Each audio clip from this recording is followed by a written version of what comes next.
Hello everyone, hope all of you are fine. Welcome to LIMS, Leiden Institute of Management and Sciences.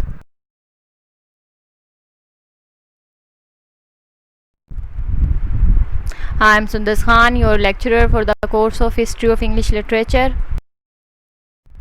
This is part 3 of lecture 17. In this lecture we will discuss Lord Randal. Lord Randal जो है ये एक ballad है। Ballad के बारे में हम पढ़ चुके हैं। बैलेड क्या होता है, क्या किस तरह से इसको जो है वो लिखा किस तरह जाता है, कौन से स्टाइल में लिखा जाता है। तो हमने जो आज बैलेड डिस्कस करनी है उसका नाम है लॉर्ड रेंडल। ये बहुत ही फेमस जो है वो बैलेड है और ये है मिडिवल एज की ही। इसे पब्लिश किया था सर वॉल्टर स्कॉट ने, किया था 1803 में। मतलब आप देखेंगे मिडिवल एज की है ये, लेकिन ये पब्लिश हुई थी 1803 में। कितना लेट जाके ये पब्लिश हुई, ठीक है ना। लॉर्ड रेंडल जो है is a medieval folk ballad about a young man, यानी कि ये मेडिवल ही है, मेडिवल फोक बैलेड है ये। अगर मैंने जिस तरह की आपको पहले बताया कि मिडिवल एज से ये जो है बैलेड है मिडिवल एज की और बहुत ज़्यादा फेमस बैलेड है। और ये है किस बारे में, अगर हम इसकी स्टोरी को देखें तो ये एक नौजवान आदमी के बारे में है, यानी कि एक यंग मैन के बारे में है। इसके अंदर जो बैलेड के अंदर जो स्टोरी चल रही है, जो एक आप कह सकते हैं प्लॉट है, या जो एक इन्होंने हमें एक चीज़ बताई है कि ये हो क्या रहा है बैलेड में, जो एक स्टोरी है, तो वो एक जवान आदमी के बारे में बताई गई है। अच्छा, वो जो आदमी है वो कौन है, उसका नाम है लॉर्ड रेंडल। यानी कि ये बैलेड जो है ये प्रोटैगनिस्ट के हीरो के नाम पर ही इसका नाम रखा गया है और उस आदमी का नाम है लॉर्ड रेंडल। अब लॉर्ड रेंडल कौन है? लॉर्ड रेंडल जो है वो अपनी लवर के साथ, अब स्टोरी मैं आपको बता देती हूँ सिंपल सी करके। स्टोरी सिंपल सी है कि लॉर्ड रेंडल जो है वो अपनी लवर के साथ मील करने के लिए जाते हैं, ठीक है। मील का मतलब होता है खाना खाना। अब ये खाना दोपहर का भी हो सकता है, ये खाना रात का भी हो सकता है, ठीक है ना, क्योंकि मील का मतलब होता है खाना खाना। अब वो खाना दोपहर का हो सकता है, वो खाना रात का हो सकता है, दोनों में से किसी भी टाइम का हो सकता है। होता क्या है, जब वो अपनी लवर के साथ खाना खाने के लिए जाते हैं तो उनकी लवर जो होती है वो उनको पॉइजन कर देती है। वो खाने के अंदर क्या मिलाती है? जहर मिलाती है, और वो खाना वो खिला देती है लॉर्ड रेंडल को, ठीक है। लॉर्ड रेंडल अपनी लवर के साथ मील करते हैं, यानी कि खाना खाते हैं, और उसके बाद वो घर चले जाते हैं। अब जब वो घर जाते हैं तो उनकी मदर उनसे पूछती है कि बेटा आप कहाँ थे। जिस तरह के हर मदर जब उनका जो बच्चे होते हैं घर आते हैं और अगर वो लेट हो गए हों या अगर वो बताए बिना गए हों तो वो आपसे भी पूछती हैं कि आप लोग इतनी देर से कहाँ थे। इसी तरह लॉर्ड रेंडल की जो मदर होती हैं वो भी जब वो घर जाते हैं तो उनकी मदर उनसे पूछती है कि तुम कहाँ थे, ठीक है ना। वेयर ही वाज, कि वो कहाँ थे, sorry where he has been, कि वो कहाँ थे। तो उसके बाद क्या होता है कि वो अपनी मदर को बताते हैं कि उन्होंने आज डिनर किया है। देखा, मैंने आपसे कहा था ना मील जो है वो लंच भी हो सकता है, वो डिनर भी हो सकता है, क्योंकि मील होता है खाना, तो यहाँ पर डिनर है। तो वो अपनी मदर को बताते हैं कि उन्होंने आज डिनर किया है with his significant other. Significant other का मीनिंग यहाँ पे आ रहा है बेटर हाफ, यानी कि फियांसी कह सकते हैं, होने वाली वाइफ कह सकते हैं, या कि फिर लवर कह सकते हैं, ठीक है ना। यानी कि लॉर्ड रेंडल ने उनको आप कह सकते हैं कि एज आ फियांसी या as a wife, better half जो है वो एक्सेप्ट किया होता है, तो वो इसलिए उसे कहते हैं सिग्निफिकेंट अदर, जो अक्सर होता है वो वाइफ के लिए या हस्बैंड के लिए यूज़ होता है। तो लॉर्ड रेंडल अपनी मदर को बताते हैं कि आज उन्होंने डिनर किया था अपने सिग्निफिकेंट अदर के साथ, और उन्होंने डिनर में क्या खाया वो मेन्यू भी बता रहे हैं। बॉयल्ड ईल्स उन्होंने डिनर में खाई थी, ये सी फूड है, ठीक है ना। बॉयल्ड ईल्स उन्होंने खाई थी डिनर में। अब क्या होता है, माँ को बताते बताते कि उन्होंने अपनी सिग्निफिकेंट अदर के साथ डिनर किया और उन्होंने खाने में क्या खाया, वो अपनी माँ को साथ ये भी बताते हैं कि ही इज़ डाइंग, कि वो मर रहे हैं, and he needs rest, he needs to rest, और उन्हें आराम की ज़रूरत है। यानी कि वो अपनी मदर को बताते हैं खाने के बारे में, जो जो वहाँ हुआ वो सब कुछ बताते हैं, और साथ साथ अपनी माँ को कहते हैं कि मैं मर रहा हूँ या मैं मरने वाला हूँ, और कहते हैं कि मुझे जो है वो आराम की ज़रूरत है। अब इसके अंदर है क्या, लॉर्ड रेंडल एक्सपीरियंस क्या करते हैं, वो एक्सपीरियंस करते हैं हार्ट एज, यानी कि आप कह सकते हैं कि दिल दुखता है उनका, उन्हें दिल से तकलीफ़ होती है जो उनकी लवर उनके साथ करती है उस पर। अच्छा, होता क्या, होता ये है कि जब आप किसी को, मतलब आप किसी के साथ आप सिंसियर हो ना, और वो आपको बिट्रे कर दे, या वो आपसे खो जाए, या वो आपसे दूर हो जाए, तो आप लोग बहुत ज़्यादा इमोशनली डिस्टर्ब हो जाते हो। आप लोग जो हो, एक ग्रीफ की फीलिंग आती है आपके ऊपर, ठीक है। जब कोई आपका लव्ड वन जो है वो किसी एब्सेंट हो जाती है, या कि फिर आपके लव्ड वन की फॉर एग्जांपल डेथ हो जाती है, तो जो फीलिंग आती है उसे हम हार्ट एज का नाम देते हैं, जिसमें आप ग्रीफ फील करते हो, दुख फील करते हो। लॉर्ड रेंडल का एक्सपीरियंस करते हैं, लॉर्ड रेंडल को भी इस बैलेड के अंदर क्या एक्सपीरियंस करते दिखाया, हार्ट एज, यानी कि वो ग्रीफ फील करते हैं, वो सैडनेस फील करते हैं और उनकी डेथ हो जाती है अल्टीमेटली फ्रॉम पॉइजनिंग। जो पॉइजन उनको उनकी लिवर ने दिया था उनसे उसकी लॉर्ड रेंडल की डेथ हो जाती है। अच्छा, थीम देखें अगर हम कि क्या है थीम लॉर्ड रेंडल की, तो Lord Randall is about the death, loss and betrayal. It's also classic tearjerker about the consequences of love. अब थीम अगर हम देखेंगे तो थीम है इस बैलेड की डेथ, लॉस और बिट्रेयल। मीन्स के डेथ किसकी है? डेथ लॉर्ड रेंडल की होती है। लॉस क्या होता है? लॉस हो जाता है उनका जो ट्रस्ट था जो उन्हें अपनी लवर के ऊपर था, जिसकी वजह से वो उनके साथ जाके मील करते हैं और वो उसको पॉइजन खिला देती हैं, लॉर्ड रेंडल को पॉइजन दे देती हैं और उसके बावजूद वो जो है वो पॉइजन खा भी लेते हैं और उनको कुछ नहीं कहते। और क्या होता है, और इसमें है जो थर्ड थीम जो आपको दिखाई गई है वो बिट्रेयल की है। जाहिर सी बात है, जब एक लवर दूसरे लवर को पॉइजन दे रहा है तो इसका मतलब वो उसके साथ बिट्रे कर रहा है, वो उसको धोखा दे रहा है, वो उसके ट्रस्ट का, वो उसके लव का नाजायज़ फ़ायदा उठा रहा है। तो इसके अंदर जो थीम्स हमें दिखाई गई हैं बैलेड के अंदर वो यही हैं, डेथ की, लॉस की और बिट्रेयल की। क्लासिक टीयरजर्कर है। टीयरजर्कर क्या होता है? एक ऐसी कोई लिटरेरी पीस या कोई ड्रामा या कोई ऐसी चीज़ जिसे आप देखते हैं और उसके बाद आप इमोशनली अपने इमोशंस को कंट्रोल नहीं कर पाते और आपके जो हैं tears non stop without your permission जो हैं वो स्टार्ट हो जाते हैं। यानी कि आपके आंसू जो हैं वो आप रोकना चाह रहे होते हैं, लेकिन आपके आंसू नहीं रुक रहे होते और वो बह रहे होते हैं, आप कंट्रोल नहीं कर पा रहे होते अपने आंसुओं पे। तो दैट इज टीयरजर्कर, यानी कि इतनी सैड और इतनी ज़्यादा आप कह सकते हैं कि ग्रीफ और एंग्विश दिखाया जाता है उस पीस के अंदर। About the consequences of love. अच्छा जी, कॉन्सिक्वेंसेज इसका मतलब होता है, कॉन्सिक्वेंस का यानी कि मतलब होता है इफेक्ट या रिजल्ट। तो आपको इस बैलेड में क्या दिखाया गया है? आपको दिखाया गया है थीम के through death, loss and betrayal. और कॉन्सिक्वेंस क्या है? कॉन्सिक्वेंस है रिजल्ट ऑफ लव, यानी कि ये क्लासिक टीयरजर्कर है बैलेड के। इसके अंदर आपको लव के कॉन्सिक्वेंसेस दिखाए गए हैं और वो कॉन्सिक्वेंसेस हैं डेथ, लॉस एंड बिट्रेयल। ठीक है ना।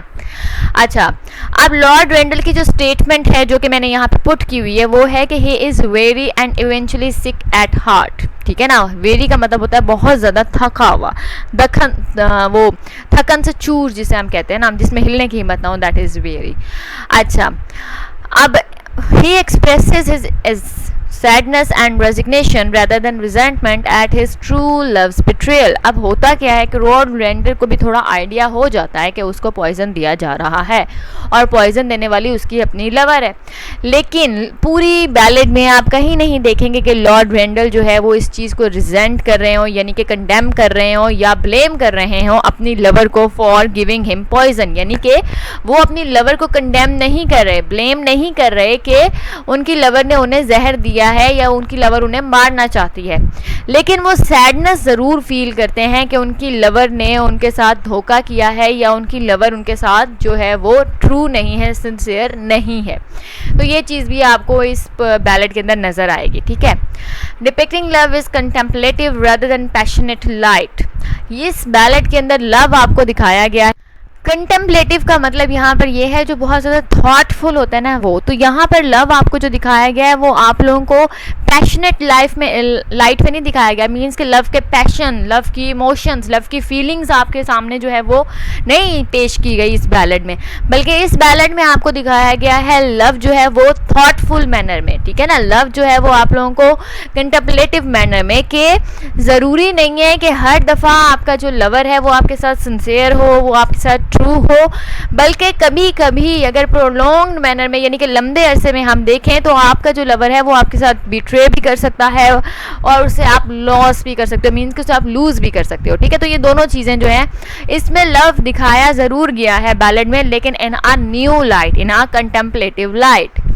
अच्छा जी, अगर मैं इस बैलेड को समराइज़ कर दूं सिर्फ एक लाइन में, मैं आपको बताऊं कि बैलेड क्या है या बैलेड किस बारे में है, तो वो है लव हर्ट्स। ठीक है। यानी कि दो वर्ड्स जो हैं ये इस पूरी बैलेड को एक्सप्लेन करते हैं, दैट इज़ लव हर्ट्स। ठीक, आप लोगों ने बहुत ज़्यादा मीम्स देखी होंगी जो कि लव हर्ट्स के बारे में होती हैं। अक्सर दिल बना होता है और उसमें से ब्लड भी ड्रॉप्स जो हैं वो निकल रहे होते हैं और लिखा होता है लव हर्ट्स। तो ये जो पूरी की पूरी बैलेड है जिसमें कि लॉर्ड रेंडल को उसकी लवर जो है वो पॉइजन कर देती है और जिसकी वजह से उनकी डेथ हो जाती है, इसमें आप सिर्फ सिंपली इतना ही कह सकते हैं कि love hurts. And that's what Lord Randal is all about. वही बात है कि लॉर्ड रेंडल जो पूरी की पूरी बैलेड है वो सिर्फ इसी बारे में है कि आपका जो लव होता है वो आपको हर्ट भी कर सकता है। अच्छा, अब अगर हम पोएम की टोन को देखें तो टोन क्या है? फॉरबोर्डिंग टोन है, फॉरबोर्डिंग टोन। इसकी जो लॉर्ड रेंडल की जो बैलेड है इसकी जो टून है वो किसके बारे में है? वो फॉरबोर्डिंग के बारे में है। फॉरबोर्डिंग क्या होता है? फॉरबोर्डिंग होता है बेटा कि आप लोगों को ना फीलिंग आने लग जाती है, आप लोगों को थोड़ा सा एहसास होने लग जाता है, आपको लग रहा होता है कि कुछ ना कुछ बुरा होने वाला है, कुछ ना कुछ गलत ज़रूर होने वाला है, कुछ ना कुछ गलत जो है वो ज़रूर होगा। ठीक है, तो इसकी जो टोन है वो आपको जब आप बैलेड रीड करते हो, टेक्स्ट अगर आप लिटरेरी टेक्स्ट जो है वो रीड कर रहे हो उसका, तो आपको वो रीड करते हुए एहसास हो जाएगा कि कुछ ना कुछ जो है इसमें बैलेड में गलत होगा, कुछ ना कुछ ट्रेजिक होगा, कुछ ना कुछ जो है वो बैड जो है वो ज़रूर होगा। Because of his sinister behaviour of entering the woods. और ये आपको क्यों लगता है? सिनिस्टर का अगर आपको मैं मीनिंग बताऊँ ना तो सिनिस्टर का मीनिंग होता है ईविल। ठीक है, यानी कि आप कह सकते हैं कि ईविल या फिर आप कह सकते हैं कि हार्मफुल। तो अब इसकी टोन क्यों ऐसे आपको लग रही है कि फॉरबोर्डिंग है, यानी कि कुछ ना कुछ बुरा होगा, कुछ ना कुछ बैड ज़रूर होगा, ट्रेजिक ज़रूर होगा? वो इसलिए क्योंकि यहाँ पे दिखाया ये गया है कि लॉर्ड रेंडल जो है वो वुड्स में एंटर होते हैं और जो वुड्स में एंटर होना है ये एक सिनिस्टर बिहेवियर है, ईवल बिहेवियर है, हार्म बिहेवियर है, हार्मफुल। यानी कि आपको दिखाया इस तरह का सेटिंग इस तरह से क्रिएट की गई है कि वहाँ पे कोई भी नहीं है और वुड्स हैं जहाँ पे लॉर्ड रेंडल जो हैं वो एंटर हो जाते हैं, तो जिसकी वजह से आपको फॉरबोर्डिंग होती है कि कुछ ना कुछ गलत होगा, कुछ ना कुछ ट्रेजिक ज़रूर होगा। चलें अब हम लोग डिस्कस करेंगे गॉर्बोडक। गॉर्बोडक आप इसे कह लें या फिर आप इसे कह लें tragedy of Porrex and Ferrex and Porrex. ठीक है ना, यानी कि इस ट्रेजिडी के ये ट्रेजिक प्ले है और इसके दो जो हैं वो आप कह सकते हैं कि पार्ट्स हैं, दो जो हैं इसके नाम है वो ये हैं कि गॉर्बोडक इसका नाम है या फिर इसका दूसरा नाम है tragedy of Ferrex and Porrex. Ferrex and Porrex जो है ये दोनों के दोनों जो हैं भाइयों के नाम हैं, दो भाइयों की स्टोरी इसके अंदर आपको बताई गई है। अगर हम इंग्लिश ट्रेजिडी देखें तो ये फर्स्ट इंग्लिश ट्रेजिडी थी जो कि इंग्लैंड में लिखी गई थी। यानी कि क्वेश्चन आपसे पूछा जा सकता है कि फर्स्ट इंग्लिश ट्रेजिडी जो कि इंग्लैंड में लिखी गई थी उसका नाम क्या था? तो उसका नाम है गॉर्बोडक या फिर उसका नाम है फेरेक्स एंड पोरक्स। ठीक है ना। अच्छा, और इसको लिखा किसने था? इसको लिखा था नॉर्टन ने और सेक्वाइल ने। नॉर्टन और सेक्वाइल कौन है? ये जब आप एलिजाबेथन एज पढ़ेंगे तो आपको अच्छी तरह से पता लग जाएगा, इनके बारे में हम तब डिस्कस करेंगे। ठीक है ना, लेकिन क्योंकि ये फर्स्ट इंग्लिश ट्रेजिडी है तो इसको अभी हम लोग इसलिए डिस्कस कर रहे हैं। और ये लिखी कब गई थी? ये 1562 में जो है ये लिखी गई थी, परफॉर्म की गई थी स्टेज पे फर्स्ट टाइम कोर्ट में। और ये कोर्ट में कहाँ परफॉर्म की गई थी? क्वीन हरसेल्फ के सामने। यानी कि 1562 में नॉर्टन और सेक्वाइल ने गॉर्बोडक, जिसका दूसरा नाम ट्रेजिडी ऑफ फेरेक्स एंड पोरक्स है, लिखी थी और उसको परफॉर्म किया था कोर्ट में। कोर्ट का मतलब होता है दरबार में, यानी कि शाही दरबार में से परफॉर्म किया गया था इन फ्रंट ऑफ द क्वीन, क्योंकि ये एक प्ले है। ठीक है ना। It attempts to harness the potential of national history and myth. Harness का मतलब होता है किसी चीज़ को कंट्रोल करने की कोशिश करना, और गॉर्बोडक जो ट्रेजिडी है ये क्या करती है? ये कंट्रोल करने की कोशिश कर रही है नेशनल हिस्ट्री को और मिथ को। यानी कि जो ट्रेजिडीज से रिलेटेड कि ट्रेजिडी कैसी होनी चाहिए, किस तरह की होनी चाहिए, ये उस मिथ को, उस नेशनल हिस्ट्री को जो है वो कंट्रोल करने की कोशिश कर रही है कि उस सब तमाम चीज़ों को कि ये इस तरह की, ये तमाम जो इश्यूज़ हैं, ये तमाम जो पॉइंट्स इसके अंदर दिखाए गए हैं, या जिस तरह से इसको लिखा गया, परफॉर्म किया गया, वो तमाम की तमाम चीज़ें जो हैं वो एक चीज़ है जो कंट्रोल करने की कोशिश कर रही है कि असल में मिथ या ट्रेजेडी होती क्या है। ठीक है ना। अच्छा, Seneca was an important influence in Gorboduc. Seneca जो हैं ये भी ट्रेजिडियन थे, आपको पता है, और ये जो थे इस ट्रेजिडी गॉर्बोडक के लिए इनका जो इन्फ्लुएंस था इस ट्रेजिडी के ऊपर बहुत ज़्यादा था, एसेंशियल था।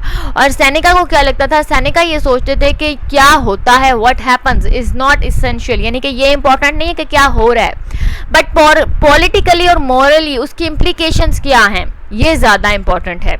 यानी कि वैसे जो भी हो जाए, यानी कि essential is not what happens, यानी कि ये इंपॉर्टेंट नहीं है कि क्या हो रहा है, but the political and moral implications of what happens, यानी कि पॉलिटिकली और मॉरली जो इम्प्लीकेशंस हो रही हैं उसकी वजह से वो इंपॉर्टेंट हैं कि वो आखिर हो क्या रहा है।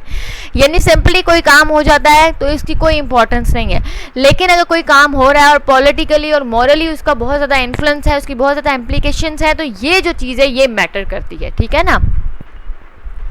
अगर हम समरी देखें गॉर्बोडक की, तो सिंपल सी समरी है, जिस तरह के मैं आपको सिंपल सी स्टोरी इसकी बता देती हूँ, ठीक है ना। होता क्या है कि दो भाई, किंग है, सबसे पहले किंग का नाम देखें जी, स्टोरी का नाम है गॉर्बोडक, और किंग का नाम भी है, किंग ऑफ ब्रिटेन जो है उसका नाम है गॉर्बोडक। अब आपको स्टोरी याद हो जानी चाहिए कि नाम जो था किंग का, ब्रिटेन के वो किंग थे और उनका नाम था गॉर्बोडक, ठीक है।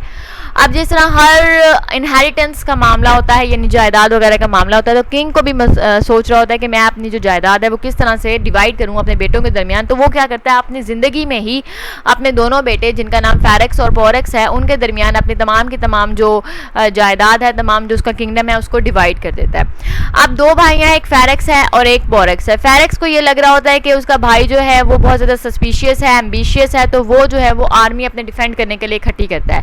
पोरेक्स क्या करता है, वो अपने ट्रूप्स भेजता है, ट्रूप्स का मतलब है आर्मी, ठीक है ना। जब काफ़ी ज़्यादा आर्मी होती है तो उसे हम ट्रूप्स भी कहते हैं, तो ट्रूप्स भेजता है आर्मी के, वो अपने ब्रदर के खिलाफ और अपने भाई को जो है वो फेरेक्स को कत्ल करवा देता है, मर्डर करवा देता है उसका। अब जब क्वीन को पता लगता है, क्वीन का नाम है वेदीना, क्वीन ऑफ ब्रिटेन, तो उसको जब ये बात पता चलती है तो क्या होता है कि वो बहुत दुखी होती है, क्योंकि जो उसका बेटा था वो उसका फेवरेट सन था। तो वो क्या करती है कि वो जो है अपने बेटे वो पोरेक्स को मरवाने की कोशिश करती है, उसको मर्डर करवाने की कोशिश करती है, या उसका मर्डर करवा देती है। लोगों को ये तमाम बातें पता लग जाती हैं। लोग क्या करते हैं, सारी बातें आम आवाम को पता चले कि आपकी रॉयल जो फैमिली है, नोबल्स जो हैं उसके अंदर ये सब चल रहा है, तो वो क्या करते हैं, वो रिबेल करना स्टार्ट कर देते हैं, मीन्स के बगावत शुरू कर देते हैं वो, और वो दोनों किंग और क्वीन को स्लीव कर देते हैं, मतलब कि उनको मार देते हैं, उनको स्टैब कर देते हैं विद द स्वॉर्ड, ठीक। तो किंग और क्वीन मर गए। अब क्या हुआ, अब हो गया, दो चीज़ें बच गई हैं, अब नोबल्स रह गए हैं और कॉमनर्स रह गए हैं। नोबल्स पहले सब इकट्ठे हो जाते हैं कि वो इकट्ठे होते हैं और हम कहते हैं कि हम लोग जो है डिस्ट्रॉय कर देंगे जो बगावत कर रहे हैं उन तमाम लोगों को। लेकिन क्योंकि नोबल्स जो होते हैं वो बहुत अमीर होते हैं और उनके आपस में, क्योंकि जो हाई क्लास होते हैं ना, हाई स्टेटस जो लोग होते हैं उनको कहते हैं नोबल्स। अब क्या होता है, नोबल्स जो होते हैं पहले तो इकट्ठे होते हैं कि हम जो बगावती लोग हैं जो बगावत कर रहे हैं हम लोग उनको जो है वो हम मार देंगे, ख़त्म कर देंगे। लेकिन बाद में क्या होता है, बाद में ये होता है कि नोबल्स जो हैं वो अपने अपने इंटरेस्ट देखते हैं, अपना अपना फ़ायदा देखते हैं और डिवाइड हो जाते हैं, यानी कि उनकी जो यूनिटी थी वो ख़त्म हो जाती है और उनके डिफरेंट ग्रुप्स बन जाते हैं, जिसकी वजह से सिविल वार स्टार्ट हो जाती है, ठीक है ना। यानी कि सिविल वार किस तरह से स्टार्ट हुई अब आपको पता लग गया, यानी कि ये तो स्टोरी है लेकिन सिविल वार इसी तरह से स्टार्ट हुई। तो most of their offsprings were destroyed, leaving the throne open to foreign Clements. अच्छा, ऑफस्प्रिंग्स का मतलब होता है कि न्यू यंगर जनरेशन, यानी कि उनके जो बच्चे थे, जब इतना ज़्यादा रिबेलियन स्टार्ट हो गई और नोबल्स ने कॉमनर के ख़िलाफ़ और कॉमनर्स ने नोबल के ख़िलाफ़ जो है वो स्ट्राइक्स करना स्टार्ट कर दी, तो इसकी वजह से सिविल वॉर स्टार्ट हुई। जब सिविल वॉर स्टार्ट हुई तो लोगों ने मतलब खुलेआम कत्लो-आम स्टार्ट हो जाता है, तो इस वजह से बहुत ज़्यादा जो यंगर जनरेशन थी उनका मर्डर हो गया और थ्रोन जो था, यानी कि जो शाही तख्त था वो खाली रह गया और उसको क्लेम किया। अच्छा, तो फॉरेन क्लेमेंट्स जो थे उन्होंने थ्रोन को क्लेम कर लिया। क्लेम करने का मतलब होता है, मतलब क्लेमेंट्स जो थे उन्होंने क्लेम कर लिया, यानी कि उन्होंने उस पर कब्जा कर लिया, उन्होंने हुकूमत स्टार्ट कर दी। फॉरेन का मतलब है कि जब अंदरूनी मुल्क में इतनी ज़्यादा तबाही हो रही थी तो बाहर से लोग आए, उन्होंने आके जो है वो शाही तख्त के ऊपर कब्जा किया और हुकूमत स्टार्ट कर दी, ठीक है। तो अगर हम गॉर्बोडक और सैनिका को देखें तो सैनिका भी एक बहुत ज़्यादा, मतलब आप कह सकते हैं कि ट्रेजिडियन था और इसने बहुत ज़्यादा ट्रेजिडीज़ जो लिखी थी, फेमस ट्रेजिडीज़ लिखी थी, तो गॉर्बोडक भी जो है ये भी एक फेमस ट्रेजिडी है। तो अब हम देखेंगे कि सैनिका और जो गॉर्बोडक है इनमें दोनों में कौन कौन सी चीज़ें हैं जो सिमिलर थी, इन्होंने जो यूज़ की। तो यूनिटीज़ हैं, ये 3 यूनिटीज़ होती हैं, उसमें एक्शन आता है, प्लेस आता है और टाइम आती है। टाइम मतलब कि एक ही वक्त आपको दिखाया गया है, ठीक है। प्लेस का मतलब ये है कि आपको एक ही जगह पर तमाम जो है वो एक्शन जो हो रहा है वो एक्शन होते हुए दिखाया है, और एक्शन का मतलब है कि एक ही जो चीज़ है वो आपको कंप्लीट दिखाई गई है। तो अगर मैं इसको समराइज़ करूं तो 3 यूनिटीज़ किस तरह से हैं, वो इस तरह से हैं कि आपको दिखाया गया है कि एक सिंगल एक्शन है जो कि एक सिंगल प्लेस में एक सिंगल कोर्स, यानी कि कोर्स ऑफ अ डे में जो है वो कंप्लीट किया गया। एक सिंगल एक्शन सिंगल प्लेस में, और एक टाइम ड्यूरेशन है जिसके अंदर के उसको कंप्लीट किया गया है। ये हैं 3 यूनिटीज़। आपको इस पूरे प्ले में एक सिंगल एक्शन ही नज़र आएगा और वो है थ्रोन को क्लेम करना। प्लेस भी आपको दिखाई गई है, प्लेस आपको वही दिखाई गई है जो ब्रिटेन में जहाँ पे स्टोरी ली गई है, और आपको टाइम ड्यूरेशन वही दिखाई गई है, ठीक है। कॉरस क्या होता है? चौरस एंड मैसेंजर जो आप लोगों को दिखाए गए हैं, ये क्या किस लिए दिखाए गए हैं? ये इसलिए दिखाए गए हैं कि ये कम्युनिकेट करते हैं ऑडियंस से, यानी कि ऑडियंस को पहले ही बताते हैं कि अब क्या होने वाला है, ये कौन इंटर होने वाला है। यानी स्टेज पे परफॉर्मेंस होती थी ना, तो होता ऐसे था कि जब कोई एक्टर परफॉर्म करने लगता था तो उसके बारे में बताया जाता था कि ये एक्टर है, तो ये काम करता था चौरस जो होता है ये प्ले के अंदर। Not to interfere with the unity of action, death is suggested action outside the stage. यानी कि क्या होता था, जिस तरह के अब फॉर एग्जांपल कोई एक्शन है जो कि स्टेज के ऊपर परफॉर्म नहीं हो सकता, वो इस तरह से फिर आपको दिखाया जाता था। यानी कि अब जिस तरह से फेरेक्स ने पोरक्स को मारा, ये पोरक्स को उसकी मदर ने मारा, तो इसको किस तरह से दिखाया जाता था? इस तरह से कि वो बताते थे, जो चौरस होता था वो आपको ये बताता था कोरस के होना क्या है कि फेरेक्स ने जो है वो सोल्जर्स भेजे पोरक्स को मारने के लिए। फिर वो आपको नेक्स्ट सीन दिखाते थे, फिर उसके बाद उन्होंने आपको बताया होगा, यानी कि वो आपको प्रिडिक्ट करते थे, वो आपको पहले ही बताते थे कि अब क्या होने वाला है, या वो चीज़ें जो कि स्टेज पे परफॉर्म नहीं हो सकती थी, वो एक्शंस वो आपको वो जो है वो नरेट कर देते थे, आपको ज़ुबानी बता देते थे कि अब यह होने वाला है, ताकि ऑडियंस को जो है वो तमाम के तमाम जो चीज़ें हो रही हैं वो समझ आ जाए। प्लॉट क्या था? No plot but a highly dignified moral reflection. इसका अगर हम प्ले का देखें तो कोई ख़ास प्लॉट नहीं है, बस मॉरल रिफ्लेक्शन इसके आपको दिखाई गई है, मोरालिटी दिखाई गई है, शो किए गए हैं कि आपको किस तरह से जो है वो एक पोजीशन पे, एक प्लेस पे जाके बिहेव किस तरह से आप लोगों ने करना है या आपको करना चाहिए। अच्छा, स्टाइल अगर हम देखें तो इसके अंदर काफ़ी सारी चीज़ें यूज़ की गई हैं। इसके अंदर हिस्टोरिकल एल्यूजन्स यूज़ की गई हैं, artificial and rhetoric expressions use किए गए हैं, और फिगर ऑफ स्पीच जो हैं, ये तीनों की तीनों चीज़ें जो हैं इसके अंदर यूज़ की गई हैं गॉर्बोडक के अंदर, ठीक है। गॉर्बोडक को अगर हम देखें तो ये फर्स्ट इंग्लिश ट्रेजेडी था गॉर्बोडक, जो कि इंग्लैंड में लिखी गई, ये ब्लैंक वर्ड्स में लिखी गई और परफॉर्म की गई थी 1564 में, कोर्ट में परफॉर्म की गई थी in front of the queen, ठीक है ना। The first 3 acts were written by Thomas Norton, क्योंकि मैंने कहा आपको ये नॉर्टन ने और सैकवाइल दोनों ने मिलकर लिखा था, तो पहले जो 3 एक्ट्स थे वो लिखे थे थॉमस नॉर्टन ने, और जो एंड वाले 2 एक्ट्स थे वो लिखे थे थॉमस सैकवाइल ने। अब आपको ये भी पता लग गया होगा कि गॉर्बोडक जो है ये 5 एक्ट्स के ऊपर बेस करता था प्ले जो था। इसके 3 एक्ट्स जो फर्स्ट वाले थे वो थॉमस नॉर्टन ने लिखे थे, और जो एंड वाले 2 एक्ट्स थे वो थॉमस सैकवाइल ने लिखे थे। ये बहुत ज़्यादा डल सी स्टोरी थी, कोई ख़ास चीज़ इसके अंदर नहीं थी, और it is about the king of Gorboduc and his family, ठीक है ना। तो आपसे जो क्वेश्चन इसके रिलेटेड पूछे जा सकते हैं वो सिंपली हैं कि ये लिखी कब गई, किसने लिखी, परफॉर्म किस टाइम हुई थी ये फर्स्ट टाइम, ठीक है ना। और आपसे पूछा जा सकता है कि अगर भाई ट्रेजेडी जो फर्स्ट इंग्लिश ट्रेजेडी जो है उसका नाम क्या है, आपको इसके दोनों नाम पता होने चाहिए, ठीक है ना। और आपको और कुछ नहीं, तो समरी का थोड़ा सा मैंने इसलिए आइडिया दे दिया था कि आपको याद करने में बहुत आसानी हो जाएगी कि अगर गॉर्बोडक आता है तो उसके अंदर आपको कैरेक्टर्स के नाम भी याद हो जाएंगे, आपको थोड़ी सी समरी भी माइंड में आ जाएगी थोड़ा सा। वैसे ये जनरल ओवरव्यू के लिए आपको मैंने बताया, इसमें से इतने खास क्वेश्चंस मुझे नहीं लगता कि आएंगे, लेकिन क्योंकि आपके सिलेबस में था तो मैंने ये कवर आपको करवा दी है।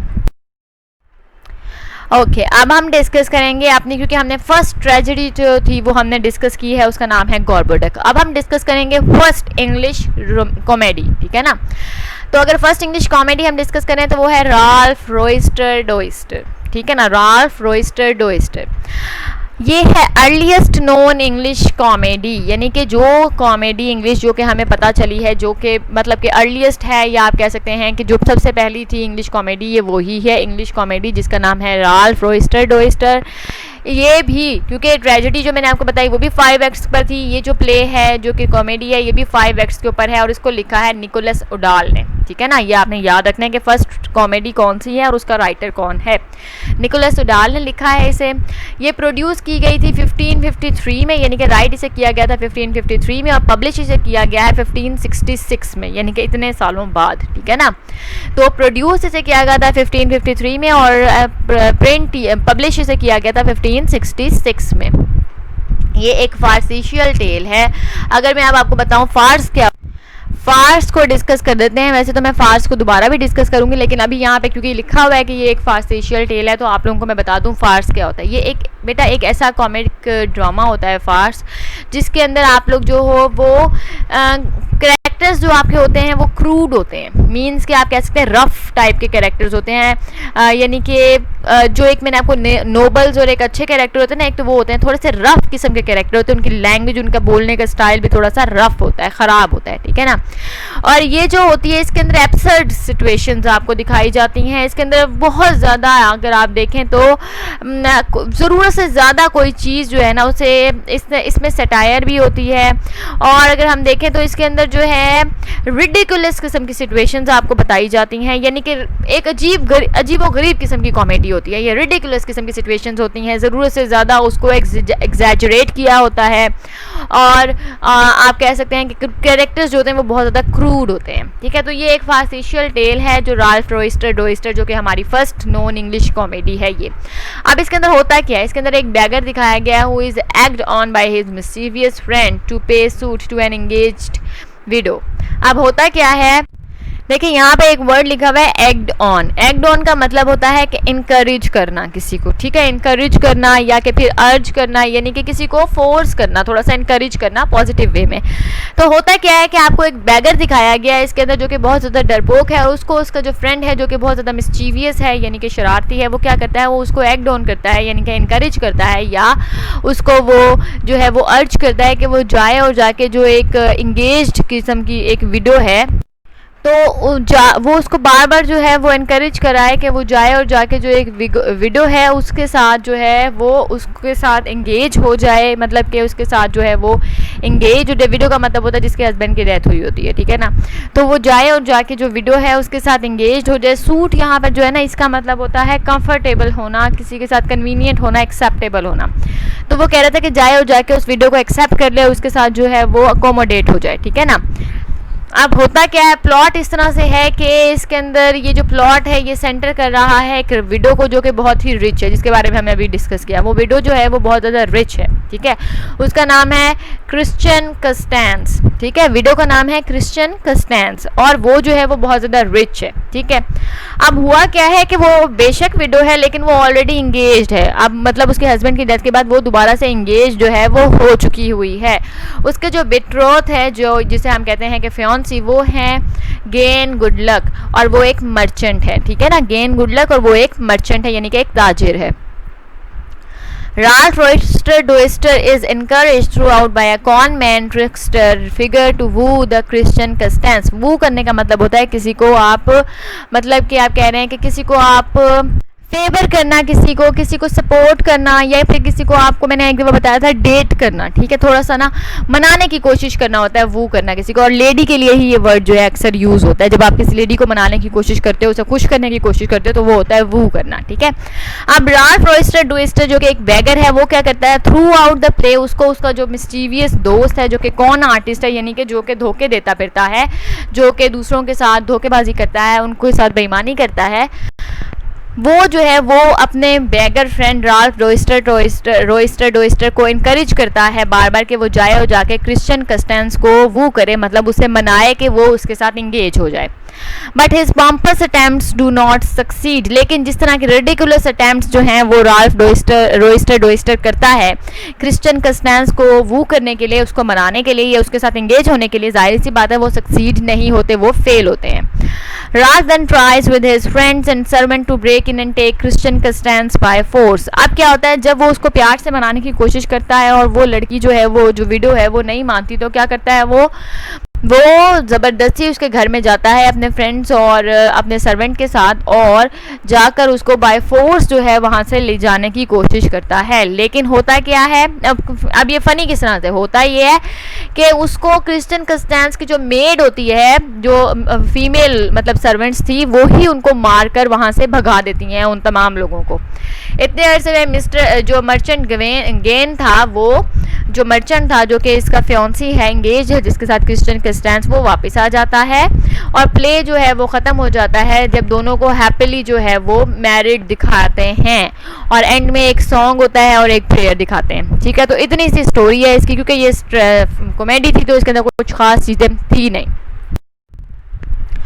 अच्छा, first example of the Roman 5 act structure on an English stage, जो ये है कॉमेडी ये दिखाया गया है कि ये फर्स्ट कॉमेडी थी जो कि एग्जाम्पल थी 5 एक्ट प्ले की, यानी कि 5 एक्ट्स इसके अंदर थे और ये एक रोमन यानी कि रोमन ट्रेंड को फॉलो किया गया था, जो रोमन स्टोरीज़ के अंदर 5 एक्ट्स होते थे और इंग्लिश स्टेज के ऊपर इसे परफॉर्म किया गया था। क्योंकि इसको निकोलस ओडाल ने लिखा है, तो निकोलस ओडाल जो थे वो रोमन जो है वो कॉमेडीज़ उनसे इन्फ्लुएंस थे, तो उन्हीं के इन्फ्लुएंस में आके इन्होंने 5 एक्ट प्ले की जो है 5 एक्ट्स की एक कॉमेडी जो है वो लिखी थी, ठीक है ना। अच्छा, one of the sub plots in fact was adapted from Terence Eunuchus written in short rhythm doggerel. अच्छा जी, अब मैंने यहाँ पे आपको सिर्फ इतना बताया कि रोमन्स से ये इन्फ्लुएंस है। रोमन्स के स्पेशली जो दो थे प्लॉटस एंड टेरेंस, इन दोनों से निकोलस ओडाल जो है वो बहुत ज़्यादा इन्फ्लुएंस थे, इम्प्रेस थे और इनको ही वो फॉलो करने की कोशिश करते थे। और जो इन्होंने ये 5 एक्ट कॉमेडी लिखी है राल्फ रोइस्टर डोइस्टर, ये भी इन्होंने इन्हीं से इन्फ्लुएंस होकर लिखी थी। और इसके अंदर जो एक सब प्लॉट था वो भी जो है वो टेरेंस का जो एक प्ले था यूनिकस, उसके अंदर जो स्टोरी थी उसी को जो है वो दोबारा से उन्होंने चेंज करके थोड़ा सा मोल्ड करके इन्होंने यहाँ पर जो है वो अपना शो किया था, प्ले किया था। पेपर्ड विद सॉन्ग्स के मतलब काफ़ी ज़्यादा सॉन्ग्स, जिस तरह पेपर, आप लोग पेपर मतलब होता है चिली, यानी कि ब्लैक पेपर कहते हैं, मिर्चें जिसे आप लोग कहते हैं। तो वो जिस तरह से पेपर्स होती हैं सालन के अंदर आप लोग डालते हो या अपनी डेली रूटीन में यूज़ करते हो, इसी तरह इस प्ले में भी काफ़ी ज़्यादा सॉन्ग्स थे। जिस तरह एंड में भी मैंने आपको कहा ना एक सॉन्ग और प्ले के साथ खत्म होता है, तो प्ले के मिड में भी, क्योंकि कॉमेडी थी फॉर इंटरटेनमेंट थी, तो प्ले के मिड में भी काफ़ी सॉन्ग्स हैं। This original blend of classic structure with contemporary English vernacular case still when it was first performed। और क्योंकि ये ट्रेडिशनल नहीं था, बिल्कुल एक चेंज शेप थी, चेंज फॉर्म थी प्ले की। एक तो कॉमेडी थी, ऊपर से 5 एक्ट प्ले था, बीच में सॉन्ग्स भी थे, काफ़ी ज़्यादा डिफरेंट चीज़ थी। तो जब ये पहली दफ़ा प्ले की गई, परफॉर्म की गई स्टेज पे, तो इसने काफ़ी ज़्यादा जो है वो एक्सटेर किया था, मतलब कि काफ़ी ज़्यादा इसने जो है वो आप कह सकते हैं शोर मचा था इसके परफॉर्मेंस की वजह से, ठीक है ना। Subsequent English dramatists were invariably influenced by the play. William Shakespeare used many of O'Dall's techniques and borrowed some of his characters in his own comedies। लेकिन क्या हुआ, जो कि ड्रामाटिस्ट थे, जो कि फेमस ड्रामाटिस्ट थे, उन्होंने वो इस चीज़ से बहुत ज़्यादा इसको प्ले को देख के इन्फ्लुएंस हुए थे इसको, और उन्होंने फिर जिस तरह के शेक्सपियर की मैंने आपको एग्जांपल भी दी है इस चीज़ को, जिस तरह निकोलस ओडाल ने रोमन ड्रामाटिस्ट को फॉलो किया, उनसे इन्फ्लुएंस हुए और उनकी टेक्निक्स और स्टोरीज़ को बोरो किया और लिखा, इस तरह जो इंग्लिश ड्रामाटिस्ट थे वो निकोलस ओडाल के इस प्ले से बहुत ज़्यादा इन्फ्लुएंस हुए थे और उन्होंने इस प्ले को, इसकी स्टोरीज़ को, इवन के कैरेक्टर्स को भी बोरो किया था और अपनी स्टोरीज़ में उनको यूज़ किया था। जिस तरह के विलियम शेक्सपियर, उन्होंने भी इनके कैरेक्टर्स को बोरो किया था, मतलब कि कैरेक्टर्स इनके ही यूज़ किए थे अपनी कुछ स्टोरीज के अंदर। Ralph Roister Doister marks the transition from medieval morality play into secular drama. और ये वो स्टोरी है, ये वो प्ले है जिसकी वजह से ट्रांजिशन आई थी, चेंज आई थी ड्रामा के जनरे में, यानी कि ड्रामा जो है वो मोरालिटी प्लेस से जो अब एक सेक्युलर ड्रामा था, मींस कि एक न्यू फॉर्म ऑफ ड्रामा थी, उसके अंदर ट्रांसफ़र हो गई थी, ठीक है ना। मोरालिटी प्लेस आपने पढ़े हैं, आपको पता है मोरालिटी प्लेस किस तरह के थे। और ये आपको कॉमेडी देख के आपको पता लग गया कि 5 एक्ट्स थे इसके अंदर सॉन्ग्स थे, इसके अंदर आप कह सकते हैं रिडिकुलस किस्म की सिचुएशंस थी, स्टोरी भी आप लोगों ने देख ली किस तरह की थी। तो मोरालिटी प्लेस से बिल्कुल एक डिफरेंट चीज़ थी। तो इसकी वजह से जो एक प्ले था या मोरालिटी प्ले जो होते हैं, जिस तरह के होते हैं, वो बिल्कुल ही चेंज हो गए थे, एक न्यू फॉर्म ऑफ ड्रामा जो है वो इमर्ज हो गया था। I hope each and everything is clear. If you have any questions, you can ask me. Thank you.